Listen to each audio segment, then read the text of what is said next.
कहीं भी ले जाने लायक नहीं होता ठाकुर जी का स्वरूप। कहीं भी रख देना, कहीं भी बैठ जाना, एक हाथ में ठाकुर जी दूसरे तो गोलगप्पा पा रहे हैं, झूठे थोड़ी आ रहे हैं, दूर हैं ठाकुर जी तो नहीं। जो आते भी हैं हम उनको भी निवेदन करते हैं कि ठाकुर जी के लिए व्यवस्थित झांपी जी रखो, ठाकुर जी के लिए व्यवस्थित सामग्री ऐसी बना के रखो, उसमें ठाकुर जी पौड़ करके चले।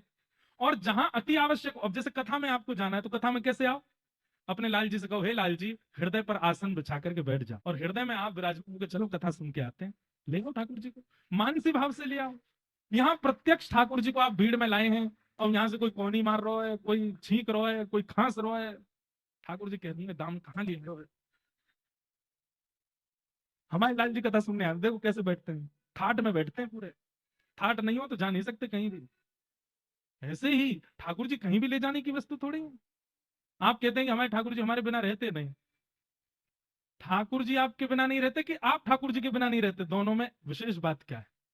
अब आपको घूमने जाना है गोवा में शादी में, ठाकुर जी हमारे बिना नहीं रहते, ले गए उनको, अम्मा होटल का ही भोजन करा रहे हो, होटल में बिना प्याज लहसुन का नहीं मिलता तो ठाकुर जी बेचारे चना चनौरी पे ही जी रहे हैं।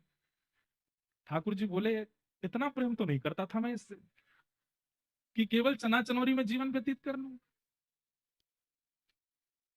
ये तो आप किस, आप उनको चना चनौरी पे ही धर रहे हैं। बात ये होनी चाहिए कि मैं ठाकुर जी के बिना नहीं रह सकता, ठाकुर जी मेरे बिना नहीं चलते आदि ये सब भाव ठीक नहीं, मैं नहीं रह सकता इनके बिना, तो स्वयं भी चना चनौरी पे ही रहिए।